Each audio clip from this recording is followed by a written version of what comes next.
আসসালামু আলাইকুম। বিসমিল্লাহির রহমানির রহিম। আসলে আমরা আল্লাহর কাছে অশেষ শুকরিয়া যে আমরা জন্মগতভাবেই মুসলমান এবং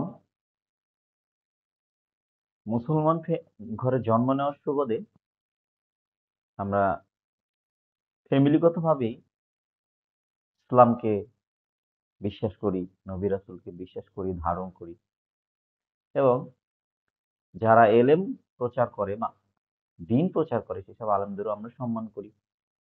তাদের কাছ থেকে শিখি। আসলে আমাদের আমরা তো ইসলামে তো বলা হয়েছে যে জান্নাতের মূল চাবিকাঠি হচ্ছে নামাজ। তো আমরা বিভিন্ন ধরনের নামাজ, ফরজ, সুন্নাত, নফল বিভিন্ন ধরনের ইবাদত করি, ওয়াজিব নামাজ পড়ি। তো গতকালকে আমি যেখানে আছি, আমি কর্মস্থলে ঈদের নামাজ আদায় করেছি। এখন আমি সাধারণত আমার যেখানে থাকি তার কাছে মসজিদটার নামাজের টাইমটা আমি জানতাম না। তা আমি গেস করেছিলাম যে হয়তো ৮টা দিকেই হবে। তো যাই হোক আমি বের হয়ে ৭:৪০ ভিতরে চলে গেছি। এর ভিতরে ঈদের জামাত শুরু হয়ে গেছে। ইমাম সাহেব তাকবীর দিয়ে দিচ্ছে। তো আমি তড়িঘড়ি করে কোথাও দেখি লাইন খালি নেই। কোথায় দাঁড়াবো? পিছনে গেলাম, পিছনেও লাইন খালি নেই। হঠাৎ করে দেখলাম যে লাইনের মানে মাঝ বরাবর জায়গা খালি আছে। আমি ঘুরে অন্য পাশে গেলাম। কিন্তু কোনো সুযোগ নাই সেই লাইনে যাওয়ার মাঝখানে। মানে হচ্ছে এখন আমি একজন নামাজ এ এম আ দাঁড়ানো একজন লোক, নামাজ অবস্থায় আমি তাকে ক্রস করেও যেতে পারতেছি না। তার তাকবীর তাহরিমা বাঁধা হয়ে গেছে। সে নামাজ অবস্থায়। এরকম আমি পাশ থেকে দেখলাম কয়েকটা লাইন এর মাঝখানে ৩ জন ৪ জন মানুষের দাঁড়ানোর মতো গ্যাপ ছিল। এখন আমার যেজন্য মূলত এখানে আসা, জানার জন্য, মানে আপনাদের মাধ্যমে জানার জন্য যে ইসলাম আসলে এই লাইন মেইনটেইন করার ব্যাপারে কি বলেছে? আমরা ছোটবেলায় আমাদের ছোটবেলায় আমরা এতটা স্কলার, ইসলামী চিন্তাবিদ, আলেমে দ্বীন, জিন্দা পীর, এই হাদিস, সেই হাদিস আমাদের সময় ছিল না। আমরাও এই গ্রামের মৌলবীদের কাছ থেকে শিখেছি এবং আমাদের বাবা-মা, আমাদের মুরুব্বিজন যা তাদের গুণীজন অথবা হচ্ছে তাদের সময়ের যারা মৌলবী ছিল তাদের কাছ থেকে যা শিখেছি সেখান থেকে আমরা শিখেছি। তো আমরা জেনেছি যে লাইনে অবশ্যই ডান এবং বাম দিকে তাকায়া প্রত্যেকের কাঁধ বরাবর দাঁড়ায় লাইন সোজা করে নিতে হবে এবং যতটা সম্ভব ফাঁকা জায়গা না রাখা। কারণ আমরা জেনেছি এই ফাঁকা জায়গায় শয়তান ঢুকে নামাজি ব্যক্তিকে ওয়াসওয়াসা দেয়। আমি আলেমও না বা ইসলামী লাইনের ছাত্রও কখনো ছিলাম না।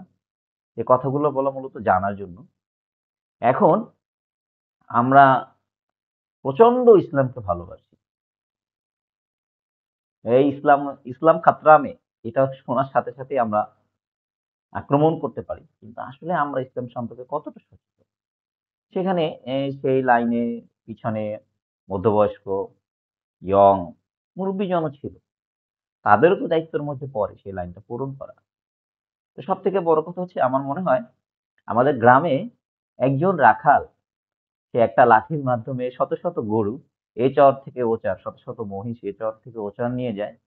তো এখন মনে হয় যে ইসলামটাকে ইমাম সাহেবকে সেই রাখালের মতো নামাজ শুরু করার আগে পেছনে ঘুরে ঘুরে দেখা হচ্ছে যে লাইন ঠিক আছে কিনা এবং আমরা লাইনের ব্যাপারেও লাইন সোজা করার ব্যাপারেও যথেষ্ট অমনোযোগী। আমরা অনেক জায়গা থেকে এই জানাজার নামাজ হয়, সামনে দাঁড়াবে, ফটো ছবি তুলবে সবাই।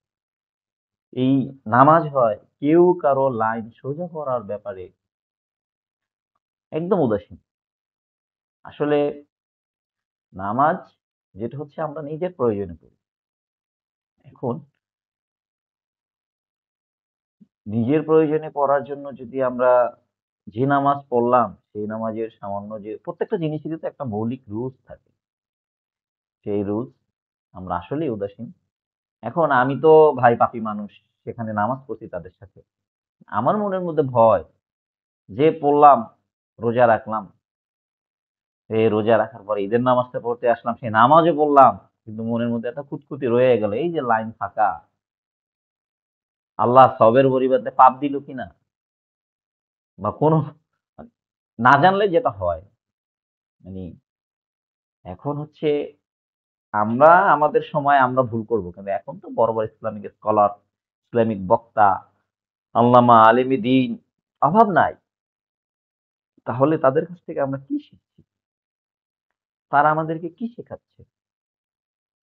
আসলেই কি তারা প্রকৃত দ্বীন, যেটুকু আমাদের দরকার ইসলামে, সেটুকু আমাদের শেখাচ্ছে? নাকি তারা শেখাচ্ছে, আমরা শিখছি না? নাকি আমরা উদাসীনতার জন্য আমরা নিজেরাই ইচ্ছা করেই সেটা করছি না?